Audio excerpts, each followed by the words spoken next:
ಸಿಂಹದ ದೃಷ್ಟಿಯಲ್ಲಿ ಆ ಸುಂದರಿ ಕೂಡ ಒಂದು ಮಾಂಸ ಅಷ್ಟೇ. ಸನ್ಯಾಸಿ ದೃಷ್ಟಿಯಲ್ಲಿ ಅದು ಒಂದು ಶವ. ಅದೇ ಒಬ್ಬ ಕಾಮುಕನ ದೃಷ್ಟಿಯಲ್ಲಿ ಅದು ಒಂದು ರತಿ. ಅದೇ ಒಬ್ಬ ತಂದೆಯ ದೃಷ್ಟಿಯಲ್ಲಿ ಅದೊಂದು ಮಗಳು. ಅಂದ್ರೆ ಒಂದೇ ಹೆಣ್ಣು ಒಬ್ಬೊಬ್ಬರಿಗೆ ಒಂದೊಂದು ಥರ. ಹರೇ ಕೃಷ್ಣ, ನಮಸ್ಕಾರ ನನ್ನೆಲ್ಲ ಅಧ್ಯಾತ್ಮ ಬಂಧುಗಳೇ. ಡೈವರ್ಸ್ ತಗೊಳ್ಳೇಬೇಕು ಅಂತ ಅಪ್ಲೈ ಮಾಡಿ ಆಮೇಲೆ ನೋಡೋಣ ಇಲ್ಲೊಂದ್ಸತಿ ಮಾತಾಡೋಣ ಅಂತ ಬಂದಾಗ ನಾನು ಅದನ್ನು ಕ್ಯಾನ್ಸಲ್ ಮಾಡಿಸಿ ಅವರಿಬ್ಬರನ್ನು ಕರೆಸಿ ಮಾತಾಡಿಸಿ. ಗ್ರಂಥಾಲಯ ಊರಿಗೊಂದಾದರೆ ಬಾರ್ಗಳು ಬೀದಿಗೊಂದಾಗಿವೆ. ನನ್ನ ಬಾಯಲ್ಲಿ ಅಶ್ಲೀಲ ಬರ್ಲಿಕ್ಕೆ ಬಿಡಲ್ಲ, ಅಥವಾ ಅಶ್ಲೀಲ ಬಂದ ಜಾಗದಲ್ಲಿ ನಾನಿರಲ್ಲ. ಅಂದರೆ ಒಂದು ಹೆಣ್ಮಗಳು ಜೀವನ ಹಿರಿಯರೆಲ್ಲ ಸೇರಿ ಮಾಡಿ ಎಡವಟ್ಟಾದರೆ ಬಂದು ಸರಿ ಮಾಡೋದು ಅಷ್ಟಕ್ಕಷ್ಟೇ. ಹಿಂಗೆ ಹೋಗಿ ಏನೋ ಎಡವಟ್ಟಾದರೆ ಯಾರನ್ನು ಕರಿತೀನಿ ನೀನು? ನನ್ನ ಗಂಡ ಹಿಂಗೆ ಮಾಡೇನು ಬಾ ಅನ್ನೋಕ್ಕಾಗುತ್ತಾ?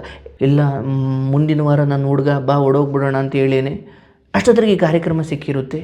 ಈಗ ಗೊಂದಲ, ಈ ಕಾರ್ಯಕ್ರಮದಲ್ಲಿ ಬೇಡ ಅಂತ ಹೇಳಿದ್ದಾರೆ, ಈ ಹುಡುಗ ಬಾ ಅಂತ ಹೇಳ್ತಿದ್ದಾನೆ, ಈಗ ನಾನು ಏನು ಮಾಡಬೇಕು ಅಂತ ಮತ್ತು ಕೌನ್ಸಿಲಿಂಗ್ ಬರ್ತಾರೆ. ಸ್ಪೆಷಲಿ ಉತ್ತರ ಕರ್ನಾಟಕದ ಮಕ್ಕಳು, ವಿಜಯನಗರ ಅಥವಾ ಈ ಕಡೆ ಬಡತನ, ಒಂದು ಏನೋ ಜಾಬ್ ತಗೊಳ್ಬೇಕು ಅಂತ ಬಂದು ಬೆಳಗ್ಗೆ 8 ಗಂಟೆಗೆ ಲೈಬ್ರರಿಗೆ ಹೋದರೆ ರಾತ್ರಿ 8 ಗಂಟೆಗೆ ಆಚೆಗೆ ಬರ್ತಾರೆ. ಕಾಲೇಜ್ ಸ್ಟೂಡೆಂಟ್ಗಳ ಮೂಲ ಸಮಸ್ಯೆ ಅವ್ರದ್ದು ಪಾಠದ್ದಾದರೆ ಅವ್ರ ಮೇಷ್ಟ್ರ ಇರ್ತಾರೆ, ನನ್ನ ತಕ್ಕ ಬರಲ್ಲ. ಈ ನೋಟದ್ದಾದರೆ ನನ್ನ ಹತ್ರ ಬರ್ತಾರೆ. ನೀವು ಓದ್ತಲೂ ಇದ್ದೀರಾ, ಈ ಕಡೆ ಕಾಮಾಸಕ್ತಿಲು ಹುಡುಗಿಯಿಂದ ಓಡಾಡ್ತಲೂ ಇದ್ದೀರಾ, ಅಂದರೆ ವಿದ್ಯೆ ಹತ್ತಲ್ಲ. ಏನಾಗಲಿ ಮುಂದೆ ಇವಾಗ ಕಾಲೇಜ್ ಸ್ಟೂಡೆಂಟ್ ಎಲ್ಲ ಬರ್ತಾರೆ, ಯೂತ್ ಎಲ್ಲ ಬರ್ತಾರೆ. ಸಾಮಾನ್ಯವಾಗಿ ಯಾವೆಲ್ಲ ಸಮಸ್ಯೆಗಳು ಇಟ್ಕೊಂಡು ಬರ್ತಾರೆ, ಯಾವ ರೀತಿ ಕರೆ ಮಾಡ್ತಾರೆ? ಬರೋರು ಕಾಲೇಜ್ ಸ್ಟೂಡೆಂಟ್ಗಳ ಮೂಲ ಸಮಸ್ಯೆ ಅವ್ರದ್ದು ಪಾಠದ್ದಾದರೆ ಅವ್ರ ಮೇಷ್ಟ್ರ ಇರ್ತಾರೆ, ನನ್ನ ತಕ್ಕ ಬರಲ್ಲ. ಈ ನೋಟದ್ದಾದರೆ ನನ್ನ ಹತ್ರ ಬರ್ತಾರೆ. ಬರೀ ನೋಟದ್ದೇ ಜಾಸ್ತಿ. ಲೋಟದ್ದಾದ್ರೆ ಹೋಟ್ಲಿಗೆ ಹೋಗ್ತಾರೆ, ಪಾಠದ್ದಾದ್ರೆ ಮೇಷ್ಟ್ರತೆಗೆ ಹೋಗ್ತಾರೆ, ನೋಟದ್ದಾದ್ರೆ ಎಡವಟ್ಟು ಮಾಡ್ಕೊಂಡು ನನ್ನ ಹತ್ರ. ಸೊ ನೋಟದ ಸಮಸ್ಯೆಗಳದೇ ಗೊಂದಲ, ಪ್ರೀತಿ ಪ್ರೇಮ ಅಂತ ಎಡವಟ್ಟು ಮಾಡ್ಕೊಂಡಿರ್ತಾರೆ. ಅಂದರೆ ಆ ಸಮಯದಲ್ಲಿ ಏನಯ್ಯ ಥೂ ಇದು ಅಂತ ಹೇಳಂಗಿಲ್ಲ. ಅದು ಸಹಜ ಅನ್ನೋದು ನಮಗೆ ಗೊತ್ತಿರಬೇಕು. ಆ್ಯಸ್ ಎ ಕೌನ್ಸಿಲರ್ ಆಗಿ, ಒಬ್ಬ ಗುರುವಾಗಿ ನಿಮಗೆ ಗೊತ್ತಿರಬೇಕು ಇದು ಸಹಜ. ಥೂ ಎಂತ ಹೊಲಸು ಕೆಲಸ ಮಾಡ್ಕೊಂಡಿದ್ಯೋ ಅಂತ ಹೇಳಂಗಿಲ್ಲ. ಎಲ್ಲರ ಜೀವನದಲ್ಲಿ ಆಗುತ್ತಯ್ಯ, ನಾನು ಹಿಂಗೆ ಇದ್ದೆ. ಇದೇ ಕಾರಣಕ್ಕೆ ನಾನು ಅಲ್ಲೊಂಚೂರು ಈ ಹುಡುಗಿರ ವಿಚಾರವಾಗಿ ಒಂಚೂರು ಚಿಕ್ಕದಾಗಿ ಬಿಟ್ಟುಕೊಟ್ಟೆ. ಯಾಕಂದರೆ ನಾನು ಒಂದು ಕಾಲದಲ್ಲಿ ಒಂದು ಹುಡುಗಿ ವಿಚಾರವಾಗಿ ತುಂಬ ಹಚ್ಕೊಂಡಿದ್ದೆ. ಅದು ಒನ್ ಸೈಡೆಡ್ ಪ್ರೀತಿ. ನಮ್ಮ ತಾಯಿ ಹೊಡೆದಿದ್ರು, ಅದೇ ಕೊನೆ. ಇನ್ಯಾವತ್ತೂ ಅದರ ಸವಾಸಕ್ಕೂ ಅದು ಸೆಕೆಂಡ್ PUCಯಲ್ಲಿ ಬಹಳ ಪ್ರೀತಿಯಿಂದ ಅಂಥದ್ದೊಂದು ಭಾವನೆ ಬಂದಿದ್ದು ಹೌದು, ತುಂಬ ಹಚ್ಕೊಂಡಿದ್ದು ಹೌದು. ಆದರೆ ಯಾವತ್ತೂ ನಾವು ಮಾತಾಡಿ ಹೆಚ್ಚು, ಅದೇಕಂದ್ರೆ ಹಳ್ಳಿ ಅಲ್ವಾ, ಸುಮ್ಮನೆ ನೋಟ ಅಷ್ಟೇ ಮಾತ್ರ ಇದ್ದಿದ್ದು. ಆಮೇಲೆ ನಾನು ಈ ಕಡೆ ಬಂದೆ, ಅದಾದಮೇಲೆ ಏನೂ ಆಗಲಿಲ್ಲ, ಅಂದರೆ ಯಾವುದೇ ವಿಚಾರಕ್ಕೆ ಆ ರೀತಿ ಹೋಗಲಿಲ್ಲ. ಬಟ್ ಸಾಮಾನ್ಯವಾಗಿ ಕಾಲೇಜಲ್ಲಿ 10ನೇ ಕ್ಲಾಸ್ವರೆಗೂ ಚೆನ್ನಾಗಿರ್ತಾರೆ. ಈ ಸಿನಿಮಾದಲ್ಲಿ ಕಾಲೇಜ್ ಬಗ್ಗೆ ಬೇರೆದೇ ಅಭಿಪ್ರಾಯ ಮೂಡಿಸ್ಬಿಟ್ಟಿದ್ದಾರೆ. ಒಂದು ಬುಕ್ಕು ಬೆನ್ನಿಂದ ಕಿಕ್ಕೊಂಡು ಹೋದರೆ ಅದೇ ಕಾಲೇಜು, ಅಲ್ಲಿ ಹೋದರೆ ಬೇರೆ ಪಾಠ ಅಲ್ಲ, ಪ್ರೀತಿಯ ಪಾಠ ಬೇಕಿರೋದು ಅನ್ನೋ ಭಾವನೆಯಲ್ಲಿ ಇರ್ತಾರಲ್ವ, ಅಂಥ ತಪ್ಪುಗಳು ಎಡವಟ್ಟುಗಳು ಆಗುತ್ತವೆ. ಸೊ ಆ ಸಮಯದಲ್ಲಿ ಎಸ್ಪೆಷಲಿ ಉತ್ತರ ಕರ್ನಾಟಕದ ಮಕ್ಕಳು, ವಿಜಯನಗರ ಅಥವಾ ಈ ಕಡೆ ಬಡತನ, ಒಂದು ಏನೋ ಜಾಬ್ ತಗೊಳ್ಬೇಕು ಅಂತ ಬಂದು ಬೆಳಗ್ಗೆ 8 ಗಂಟೆಗೆ ಲೈಬ್ರರಿಗೆ ಹೋದರೆ ರಾತ್ರಿ 8 ಗಂಟೆಗೆ ಆಚೆಗೆ ಬರ್ತಾರೆ. ನನಗೆ ಎಷ್ಟು ಬರೆದ್ರೂ ಆಗ್ತಾ ಇಲ್ಲ, ನಾನು ಏನು ಮಾಡಲಿ ಅಂತ. ಈಗ ಗೌರ್ಮೆಂಟ್ ಜಾಬ್ ತಗೊಂಡೇ ಎಲ್ಲ ಜೀವನ ಮಾಡ್ತವ್ರ? ಇಲ್ಲ. ಒಂದಷ್ಟು ಪ್ರಯತ್ನಗಳ ನಂತರ ನಿನಗೆ ಗೊತ್ತಿರುತ್ತೆ ನಿನ್ನ ಕೈಲಿ ಸಾಧ್ಯವೋ ಇಲ್ವೋ ಅಂತ. ₹1 ದುಡಿಮೆ ಇಲ್ಲದೆ ಅದಕ್ಕೆ ಅಂತಲೇ ಗಮನ ಕೊಡೋಕೆ ಒಂದಷ್ಟು ವರ್ಷ ಮಾಡು. ಆಮೇಲೆ ಜೀವನ ಪೂರ್ತಿ ಹಂಗಾಗಲ್ಲ. ನೀನು ಒಂದು ಕಡೆ ಕೆಲಸ ಮಾಡ್ಕೊಂಡು ಬೇಕಾದ್ರೆ ಓದೋಕೆ ಗಮನ ಕೊಟ್ಕೊಂಡು ಮಾಡ್ಕೊ ಅಂತ. ಸೊ ಉತ್ತರ ಕರ್ನಾಟಕದ ಮಕ್ಕಳು ಜಾಸ್ತಿ ಬರ್ತಾರೆ ಈ ಸ್ಟೂಡೆಂಟ್ ಅಂದರೆ ಪಾಠದ ವಿಚಾರ ಎತ್ಕೊಂಡು ಬರೋರು. ಇನ್ನು ಮಿಕ್ಕಿದ್ದೆಲ್ಲ ಪ್ರೀತಿ ಪ್ರೇಮ ವಿಚಾರವೇ. ಬಟ್ ಓಡೋಗೋ ಹಂತಕ್ಕೆ ಹೋಗಿ, ಇಲ್ಲ ಮುಂದಿನ ವಾರ ನನ್ನ ಹುಡುಗ ಬಾ ಓಡೋಗ್ಬಿಡೋಣ ಅಂತ ಹೇಳೇನೆ, ಅಷ್ಟೊತ್ತಿಗೆ ಈ ಕಾರ್ಯಕ್ರಮ ಸಿಕ್ಕಿರುತ್ತೆ. ಈಗ ಗೊಂದಲ, ಈ ಕಾರ್ಯಕ್ರಮದಲ್ಲಿ ಬೇಡ ಅಂತ ಹೇಳಿದ್ದಾರೆ, ಈ ಹುಡುಗ ಬಾ ಅಂತ ಹೇಳ್ತಿದ್ದಾನೆ, ಈಗ ನಾನು ಏನು ಮಾಡಬೇಕು ಅಂತ ಮತ್ತು ಕೌನ್ಸಿಲಿಂಗ್ ಬರ್ತಾರೆ. ಸಾಮಾನ್ಯವಾಗಿ ನಾನು ಯಾವತ್ತೂ ಅದೇ ಅಂಥ ಪವಿತ್ರ ಪ್ರೀತಿನೇ ಆಗಿರಲಿ, ಹೆತ್ತವರಿಂದ ಮಕ್ಕಳನ್ನು ದೂರ ಮಾಡಿ, ಅದರಲ್ಲೂ ಹೆಣ್ಣು ಮಕ್ಕಳಿಗೆ ನಾನು ಆದಷ್ಟು ಹೆತ್ತವರಿಗೋಸ್ಕರ ನೀನು ಯಾರನ್ನು ಬೇಕಾದರೂ ತ್ಯಾಗ ಮಾಡು, ಏನು ನೀನು ಗಂಡ ಆಗಿಲ್ಲ ಅವನಿನ್ನೂ ತ್ಯಾಗ ಮಾಡು ಪರವಾಗಿಲ್ಲ, ಅಥವಾ ಆ ಮನೆಯಲ್ಲಿ ಒಪ್ಪಿಸ್ಬಿಟ್ಟು ಮುಂದುವರಿ, ಅದನ್ನು ಬಿಟ್ಟು ನಾನು ಹೆತ್ತವರನ್ನು ತೊರೆದು ಹೋಗ್ತೀನಿ ಅನ್ನೋ ಆ ಮುಟ್ಟಾಳ ಪ್ರಯತ್ನವನ್ನು ಮಾಡಿಕೊಳ್ಬೇಡ. ಯಾಕಂದರೆ ಒಂದು ಹೆಣ್ಮಗಳು ಜೀವನ ಹಿರಿಯರೆಲ್ಲ ಸೇರಿ ಮಾಡಿ ಎಡವಟ್ಟಾದರೆ ಬಂದು ಸರಿ ಮಾಡೋದು ಅಷ್ಟಕ್ಕಷ್ಟೇ. ಹಿಂಗೆ ಹೋಗಿ ಏನೋ ಎಡವಟ್ಟಾದರೆ ಯಾರನ್ನು ಕರಿತೀನಿ ನೀನು? ನನ್ನ ಗಂಡ ಹಿಂಗೆ ಮಾಡೇನು ಬಾ ಅನ್ನೋಕ್ಕಾಗುತ್ತಾ? ಅಂದರೆ ಅರೇಂಜ್ ಮ್ಯಾರೇಜ್ ಅನ್ನೋದು ಅಥವಾ ಪೂರ್ವ ನಿರ್ಧಾರಿತ ಮದುವೆಗಳು ಅನ್ನೋದು ಇದೆಯಲ್ಲ, ಅದರ ಭಾಳ ದೊಡ್ಡ ಪ್ಲಸ್ ಪಾಯಿಂಟ್ ಅಂದರೆ ಅಲ್ಲೇನು ಕಿತ್ತು ಹೋಗಲ್ಲ ಅಂತ ಇಲ್ಲ. ಆದರೆ ಅಗ್ನಿಸಾಕ್ಷಿಯಾಗಿ ಹಿರಿಯರ ಸಾಕ್ಷಿಯಾಗಿ ಆಗಿರೋದ್ರಿಂದ ಅಲ್ಲಿ ನೀನು ಯಾರನ್ನು ಬೇಕಾದರೂ ನ್ಯಾಯಕ್ಕೆ ಕರೆದು ಸರಿ ಮಾಡಿಸ್ಬೋದು. ಸರಿ ಹೋಗ್ದವು ಇದ್ದಾವೆ, ಅದು ಬೇರೆ. ಬಟ್ ಈ ಪ್ರೇಮ ಮದುವೆಗಳಿದ್ದಾವಲ್ಲ, ಇಲ್ಲಿ ಕೇವಲ ಹುಡುಗಿ ಸೌಂದರ್ಯ ನೋಡಿರ್ತಾನೆ, ಹುಡುಗಿನೂ ಸ್ವಯಂ ಹುಡುಗನ ಸೌಂದರ್ಯ ಅಥವಾ ಅಂಥದ್ದೇನೋ ವಿಚಾರಗಳು ಆಕರ್ಷಣೆಗೊಳಪಟ್ಟಿರ್ತವೆ. ಬಟ್ ಸುಮ್ಮನೆ ಒಂದು ಲೋಕದ ಧರ್ಮ ತಗೊಂಡ್ರೆ ಹುಡುಗನ ಸೌಂದರ್ಯ ನೋಡ್ತಾಳೆ, ಹೇರ್ ಸ್ಟೈಲ್ ನೋಡ್ತಾಳೆ, ಸ್ಕಿನ್ ನೋಡ್ತಾಳೆ, ಅಥವಾ ಹುಡುಗಿ ಕೇವಲ ಹುಡುಗನ ಹೊರಗಿನ ಬಾಹ್ಯ ಸೌಂದರ್ಯ ನೋಡ್ತಾಳೆ. ಹುಡುಗಿಯ ಅಮ್ಮ ಹುಡುಗನ ದುಡಿಮೆ ಏನು, ಅವ್ರ ಮನೆತನ ಹೆಂಗೆ, ಅವನಿಗೆ ಆಸ್ತಿ ಅಂತಸ್ತಿದೆಯಾ ಅಂತ ಹುಡುಗಿಯ ತಾಯಿ ನೋಡ್ತಾಳೆ. ಹುಡುಗಿಯ ತಂದೆ ಹುಡುಗನಲ್ಲಿ ಏನು ನೋಡ್ತಾನೆ, ಅವನಿಗೇನಾದರೂ ಬೀಡಿ ಸಿಗರೇಟ್ ಚಟ ಐತೆ, ಯಾಕಂದ್ರೆ ಗಂಡಸಾಗಿ ಇವನಿಗೆ ಅಂಥದ್ದೊಂದು ಯೋಚನೆ ಇರುತ್ತೆ. ಇದು ಹುಡುಗನ ತಂದೆ ನೋಡ್ತಾನೆ. ಹುಡುಗಿಯ ಸಂಬಂಧಿಕರು ಯಾವ ಜಾತಿ, ಅವನು ಯಾವ ಕಡೆಯವನು, ಅವ್ರ ಮಗಳಿಗೆ ಏನು ಗಂಡು ತತ್ತವ್ರಂತೆ, ಅವನು ಯಾವ ಜಾತಿ ಅಂತ ನೋಡ್ತಾನೆ. ಇನ್ನು ಹೊರಗಿನವರು ಛತ್ರದಲ್ಲಿ ಏನು ಅಡುಗೆ ಮಾಡಿದ್ದಾರೆ ಅಂತ ಅಂದರೆ ಒಂದು ಮದುವೆ ಅಂತ ಬಂದಾಗ ಒಬ್ಬೊಬ್ಬರ ದೃಷ್ಟಿಕೋನ ಒಂದೊಂದು. ಹುಡುಗಿ ಒಂದು ನೋಡ್ತಾಳೆ, ಹುಡುಗಿಯ ತಾಯಿ ಒಂದು ನೋಡ್ತಾಳೆ, ತಂದೆ ಒಂದು ನೋಡ್ತಾಳೆ, ಸಂಬಂಧಿಕರು ಮತ್ತು ಹೊರಗಿನ ಜನರು. ಹೀಗೆ ಯಾಕಂದರೆ ಲೋಕೋ ಭಿನ್ನ ರುಚಿ, ಒಬ್ಬೊಬ್ಬರೂ ಒಂದೊಂದು ದೃಷ್ಟಿಯಲ್ಲಿ ನೋಡ್ತಾರೆ. ಅದೇ ಒಂದು ಸುಂದರವಾದ ಹೆಣ್ಣನ್ನು ಒಂದು ಸಿಂಹ ಎಷ್ಟು ಚೆನ್ನಾಗವಳೆ ಅಂತ ನೋಡುತ್ತಾ ಮಾಂಸ, ಅಥವಾ ಸಿಂಹದ ದೃಷ್ಟಿಯಲ್ಲಿ ಆ ಸುಂದರಿ ಕೂಡ ಒಂದು ಮಾಂಸ ಅಷ್ಟೇ. ಸನ್ಯಾಸಿ ದೃಷ್ಟಿಯಲ್ಲಿ ಅದು ಒಂದು ಶವ. ಅದೇ ಒಬ್ಬ ಕಾಮುಕನ ದೃಷ್ಟಿಯಲ್ಲಿ ಅದು ಒಂದು ರತಿ. ಅದೇ ಒಬ್ಬ ತಂದೆಯ ದೃಷ್ಟಿಯಲ್ಲಿ ಅದೊಂದು ಮಗಳು. ಅಂದರೆ ಒಂದೇ ಹೆಣ್ಣು ಒಬ್ಬೊಬ್ಬರಿಗೆ ಒಂದೊಂದು ಥರ. ಮತ್ತು ಒಂದೇ ಹೂ ಒಬ್ಬ ಪೂಜಾರಿಗೆ ದೇವ್ರ ಮುಡಿಗೆ ಅಂತ ಪೂಜಾರಿ ಅಂದ್ಕೊಳ್ತಾನೆ. ಯಾವುದೋ ಒಂದು ಸ್ಕೂಲ್ ಹುಡುಗಿ ಸ್ಕೂಲ್ಗೆ ಹೋಗ್ಬೇಕಾದ್ರೆ ಮಾಡ್ಕೊಂಡು ಹೋಗ್ಬೋದು ಅಂತ ಸ್ಕೂಲ್ ಹುಡುಗಿ ಅಂದ್ಕೊಳ್ತಾಳೆ. ಯಾವುದೋ ಮದುವೆ ಮಾಡೋ ತಂದೆ ಮದುವೆಗೆ ಬೇಕು ಅಂತ ಅಂದ್ಕೊಳ್ಳಿ. ಹೀಗೆ ಲೋಕದಲ್ಲಿ ಒಬ್ಬೊಬ್ಬರ ದೃಷ್ಟಿಕೋನವೂ ಬೇರೆ ಬೇರೆ ಇರುತ್ತಲ್ವ. ಸೊ ಇಲ್ಲಿಗೆ ಬಂದಾಗ ಕಾರ್ಯಕ್ರಮದಲ್ಲಿ ಒಂದು ಹೆಣ್ಮಗಳು ತನ್ನ ಕತೆ ಹೇಳ್ಕೊಳ್ತಿರ್ತಾಳೆ. ಈಗ ನಾನು ಬೇಡವಾ, ನೀನು ಹಾಗೆ ಶಾಲಾ ಕಾಲೇಜು ಹಂತದಲ್ಲಿ ಅಪ್ಪ ಅಮ್ಮನಿಗೆ ಗೊತ್ತಿಲ್ಲದೆ ಇಷ್ಟೆಲ್ಲ ಮಾಡ್ಕೊಳ್ತಿರೋದೇ ಭಾಳ ದೊಡ್ಡ ದ್ರೋಹ. ಪ್ರಾಕ್ಟಿಕಲ್ ಬದುಕು ಹೀಗಿಲ್ಲ, ಬಿಟ್ಬಿಡು, ಅದನ್ನು ಬಿಡು, ಚೆನ್ನಾಗಿ ಓದು. ಎಷ್ಟೋ ಹೆಣ್ಮಕ್ಳಿಗೆ ಓದಿಸ್ಲಿಕ್ಕೆ ಹೋಗ್ತಾ ಇಲ್ಲ. ಯಾಕೆ? ಊರಲ್ಲಿ ಯಾವುದೋ ಒಂದು ಹೆಣ್ಮಕ್ಳು ಹಿಂಗೆ ಓಡೋಗ್ಬಿಟ್ಲು, ಅದೇ ಉದಾಹರಣೆ ಇಟ್ಕೊಂಡು ನಮ್ಮ ಮನೆಯವಳು ಹಂಗೆ ಮಾಡ್ತಾಳೆ ಅಂತ ಅವಳನ್ನ ಕಾಲೇಜಿಗೆ ಕಳಿಸಲ್ಲ.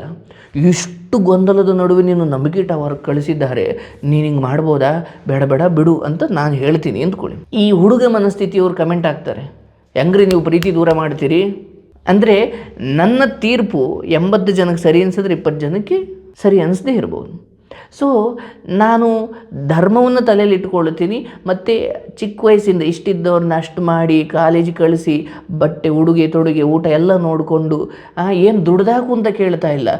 ಅವ್ರು ತಲೆ ತಗ್ಸುವಂಥದ್ದು ಏನೂ ಮಾಡದೇ ಇರೋದೇ ಧರ್ಮ ಅನ್ನೋದನ್ನು ಉಪದೇಶ ಮಾಡಿದ್ರೆ ಅದನ್ನು ಕೆಲವು ಪ್ರೀತಿ ಮಾಡೋ ಪ್ರೇಮಿಗಳಿರ್ತಾವಲ್ಲ, ಇವರು ಪ್ರೀತಿಗೆ ವಿರುದ್ಧವಾಗಿದ್ದಾರೆ ಅನ್ನೋ ಭಾವನೆಯಲ್ಲಿ ತೀರ್ಪು ಕೊಡೋ ವಿಚಾರ ಅಂತ ಬಂದಾಗ ಭಾಳ ಸೂಕ್ಷ್ಮ. ಕೆಲವೊಮ್ಮೆ ನಮ್ಮನ್ನೇ ಬೈತಾರೆ ಜನ. ಆದರೆ ನನ್ನ ಈ ಜಾಗದಲ್ಲಿ ಕೂತು ಅಥವಾ ಕೌನ್ಸ್ಲಿಂಗ್ ಕೂರಲಿ, ಪ್ರವಚನಕ್ಕೆ ಕೂರಲಿ, ಅಥವಾ ಪ್ರೀತಿ ಮಾತು ಕಾರ್ಯಕ್ರಮದಲ್ಲಿ ಕೂರಲಿ, ಕೂತ ಕ್ಷಣದಿಂದ ಮತ್ತೆ ಎದ್ದೇಳೋವರೆಗೂ ಕೂಡ ಅದೇನು ಮೈಮೇಲೆ ದೇವರು ಬಂದ ನನಗೆ ಬೇರೆ ಯಾವ ಗಮನವೂ ಇರೋದಿಲ್ಲ. ಸ್ವಯಂ ಭಗವಂತನ ಸ್ಮರಣೆ ಮಾಡ್ತಾ ಅಲ್ಲಿ ಬರೋ ಪ್ರತಿ ಮಾತು ಕೂಡ ಅವನದೇ ಇಚ್ಛೆ, ನಾನು ಕೇವಲ ಹೊರ ಹಾಕುವ ಯಂತ್ರ ಅಷ್ಟೇ ಅನ್ನೋ ಭಾವನೆಯಲ್ಲಿ ಕಡೆಗೆ ಅದು ಒಳ್ಳೇದು ಹೇಳಿರಲಿ, ಅದ್ಭುತ ಗುರುಗಳೇ ಅಂತ ಹೇಳಿರಲಿ, ಕೃಷ್ಣಾರ್ಪಣ ಮಸ್ತು ಅಂದ್ಬಿಟ್ಟು ಮೇಲೆದ್ದು ಹೇಳಬೇಕು. ನಾನು ಹೇಳಿದೆ ಅನ್ನೋ ಅಹಂಕಾರ ಹತ್ತಬಾರ್ದು. ಅದನ್ನು ನಾನು ಕಾಪಾಡಿಕೊಳ್ತೀನಿ ಯಾವಾಗಲೂ. ಭಗವಂತನ ನಾನು ಅಲ್ಲಿ ನಂಬಿರೋದು ಅವನನ್ನು. ಯಾಕೆ? ಭಗವದ್ಗೀತೆಯನ್ನು ಬೋಧಿಸಿದ ಆ ಗೀತಾಚಾರ್ಯ ಕೃಷ್ಣನನ್ನೇ ನಂಬಿ ನನ್ನ ಈ ಜ್ಞಾನದ ಬದುಕನ್ನು ನಡೆಸ್ತಾ ಇದ್ದೀನಿ. ಇವತ್ತು ಅರ್ಜುನನಿಗೆ ಕೃಷ್ಣ ಭಗವದ್ಗೀತೆಯನ್ನು ಬೋಧನೆ ಮಾಡಿದ ದಿನ ಗೀತಾ ದಿನ ಅಂತ ಅವತ್ತೇ ಬಂದಿದ್ದೀರಿ ನೋಡಿ ನೀವು ಇವತ್ತು. ಸೊ ನಾನು ಪ್ರತಿ ಸಾರಿ ಎಲ್ಲಾದರೂ ನಾನು ಜ್ಞಾನದ ವಿಚಾರವಾಗಿ ಹೆಚ್ಚು ಮಾತಾಡಲಿ, ನಾನು ಆಡ್ತಿಲ್ಲ, ಅದನ್ನು ಅವನೇ ನುಡಿಸ್ತಿದ್ದಾನೆ ಅನ್ನೋ ಭಾವನೆಯಲ್ಲೇ ಇರ್ತೀನಿ ಹೊರತು ಅದನ್ನು ಅಥವಾ ಆ ಸೀರಿಯಸ್ ವ್ಯಕ್ತಿತ್ವವನ್ನೇ ಸದಾ ಕ್ಯಾರಿ ಮಾಡ್ಲಿಕ್ಕೆ ನಾನು ಇಷ್ಟಪಡಲ್ಲ.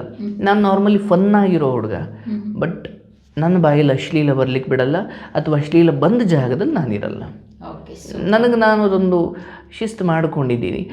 ಜನ ನೀವು ಹಾಗೆ ತುಂಬ ಶಿಸ್ತಾದಾಗ ನೀವು ತುಂಬ ಒಂಟಿ ಆಗ್ತೀರಿ. ಯಾಕಂದರೆ ಜನರು ಗಲ್ಲಿಗೆ ಬಾರನ್ನು ನಿರ್ಮಾಣ ಮಾಡಿದ್ದಾರೆ, ಮತ್ತು ದೇವಸ್ಥಾನಕ್ಕೆ ಹೋಗ್ಬೇಕಂದ್ರೆ ನೀನು ಕೇಳ್ಕೊಂಡು ಹೋಗಬೇಕು. ನೀವು ಇದು ಬಾರ್ ಎಲ್ಲಿ ಅಂದ್ರಿ, ಒಂದು 2 ಹೆಜ್ಜೆ ಬಾರ್ ಕೇಳಂಗಿಲ್ಲ, ಅಲ್ಲೇ ಕಾಣ್ತವೆ.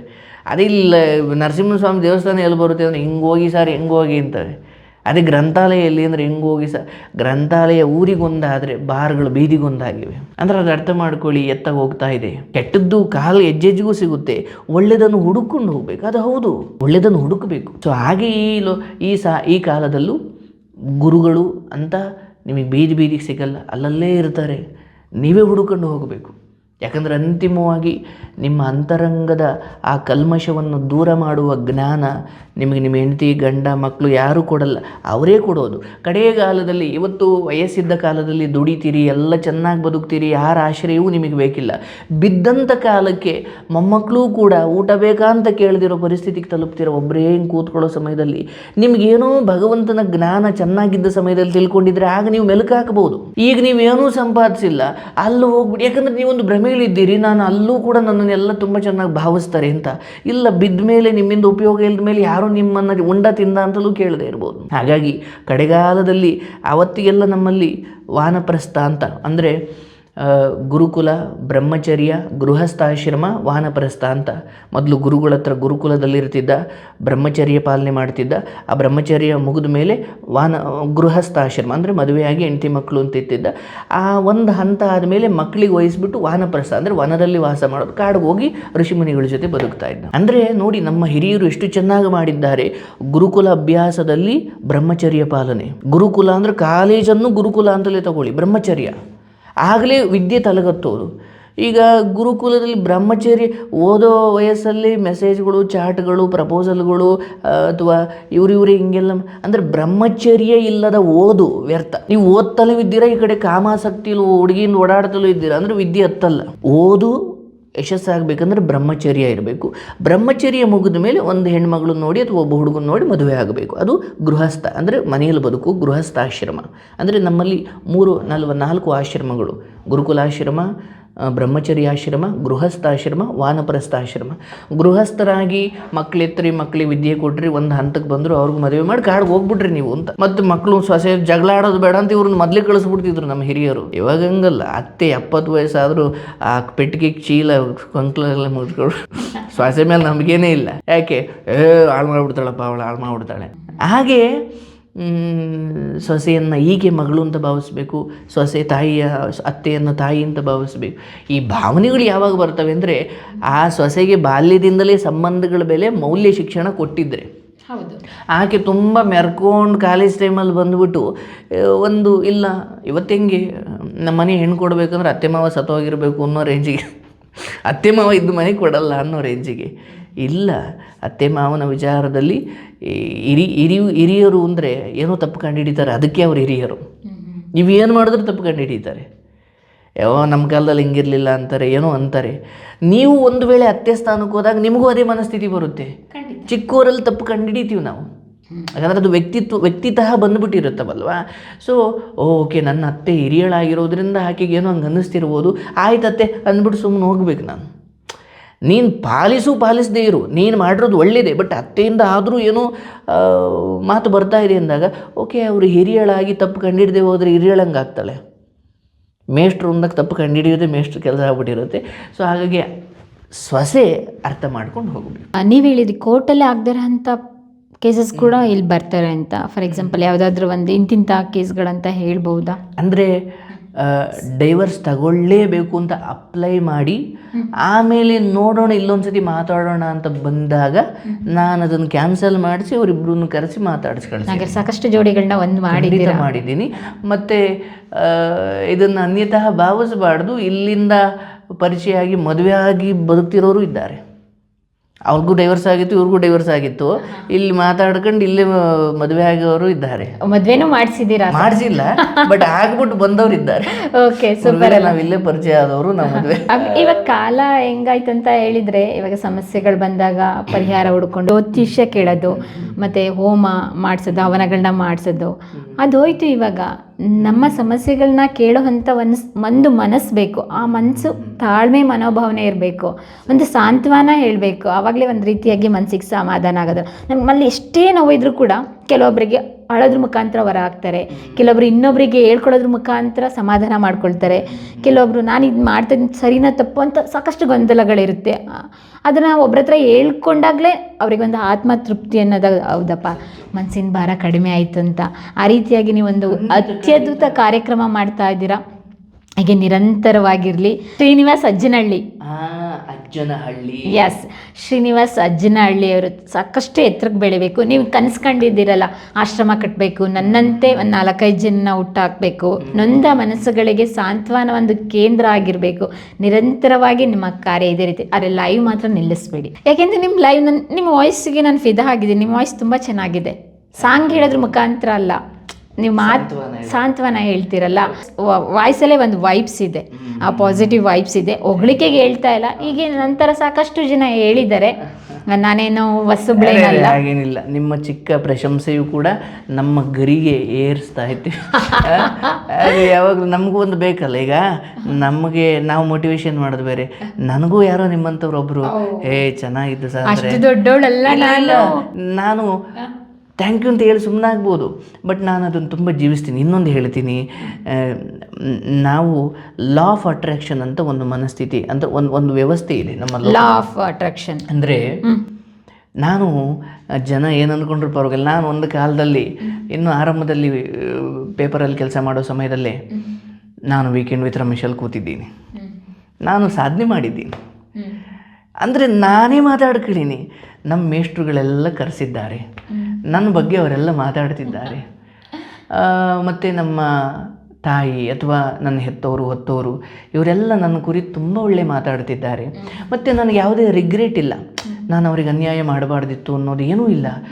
ಎಲ್ಲರೂ ನಾನು ಸಾಂತ್ವನ ಹೇಳಿದವರೆಲ್ಲ ನನ್ನನ್ನು ತುಂಬ ಗೌರವದಿಂದ ಕಾಣ್ತಿದ್ದಾರೆ. ಮತ್ತು ಎಲ್ಲರೂ ಸೇರಿ ನನ್ನನ್ನು ಪ್ರೀತಿಯಿಂದ, ಬಹುಶಃ ಅದಾದ ನಂತರ ಸಾವು ಬಂದರೂ ಪರವಾಗಿಲ್ಲ ಅನ್ನುವಷ್ಟು ಲೈಫ್ ಟೈಮ್ ಇಂಟರ್ವ್ಯೂವಲ್ಲಿ ನಾನು ಕೂತಿದ್ದೀನಿ. ಆ್ಯಂಡ್ ಎಲ್ಲರೂ ನನ್ನನ್ನು ತುಂಬ ಪ್ರೀತಿಯಿಂದ ನನ್ನ ಸಾಧನೆಯನ್ನು ಅಥವಾ ನನ್ನ ಬಗ್ಗೆ ಒಳ್ಳೆ ಮಾತಾಡ್ತಿದ್ದಾರೆ. ಓಕೆ, ನಾನಂಥ ದಿನವನ್ನು ತಲುಪ್ತೀನಿ. ಅದಕ್ಕೇನು ಮಾಡಬೇಕು? ಇಷ್ಟು ಬಿಡಬೇಕು, ಕೆಲಸ ಮಾಡಲಿಕ್ಕೆ ಶುರು ಮಾಡಬೇಕು. ಬಟ್ ಇನ್ ಫ್ಯಾಕ್ಟ್, ಪ್ರಿಯ ವೀಕ್ಷಕರೇ, ನಾವು ತೋರಿಸುತ್ತಿರುವ ಇತಿಹಾಸದ ಕಥೆಗಳು ಕನ್ನಡದ ಕಲೆ, ಸಾಹಿತ್ಯ, ಸಂಸ್ಕೃತಿ, ಜನಜೀವನ, ಇತಿಹಾಸ ಸೃಷ್ಟಿಸಿದ ಜನಸಾಮಾನ್ಯರ ಅಸಾಮಾನ್ಯ ಕಥೆಗಳು ನಿಮಗೆ ಇಷ್ಟ ಆಗಿದ್ಯಾ? ಹಾಗಿದ್ರೆ ವಿಡಿಯೋ ನೋಡಿ ಸುಮ್ಮನಾಗ್ಬೇಡಿ, ಶೇರ್ ಮಾಡಿ, ಸಪೋರ್ಟ್ ಮಾಡಿ, ನಮ್ಮೊಂದಿಗೆ ಜೊತೆಯಾಗಿ. ಇದು ನೀವೇ ಬೆಳೆಸಿದ ನಿಮ್ಮ ನೆಚ್ಚಿನ ಡಿಜಿಟಲ್ ಮಾಧ್ಯಮ. ಇನ್ಮುಂದೆ ನಿಮಗಾಗಿ ಇನ್ನಷ್ಟು ವಿನೂತನ ಶೈಲಿಯಲ್ಲಿ ಬರಲಿದೆ. ನೈತಿಕ ಬೆಂಬಲದ ಜೊತೆಗೆ ಆರ್ಥಿಕ ಬೆಂಬಲ ನೀಡಿ. ನಿಮ್ಮ ಬೆಂಬಲವೇ ನಮಗೆ ಪ್ರೇರಣೆ, ಸ್ಫೂರ್ತಿ ಕೂಡ. ನಿಮ್ಮ ಬೆಂಬಲದೊಂದಿಗೆ ನಮ್ಮ ಪಯಣ ಮುಂದುವರಿಯುತ್ತಿದೆ. ಸಾಮಾಜಿಕ ಬದಲಾವಣೆಗೆ ಜೊತೆಯಾಗಿ ನಮ್ಮ ಮುಂದಿನ ಪೀಳಿಗೆಗೆ ಕರ್ನಾಟಕದ ಇತಿಹಾಸ ಉಳಿಸೋಣ.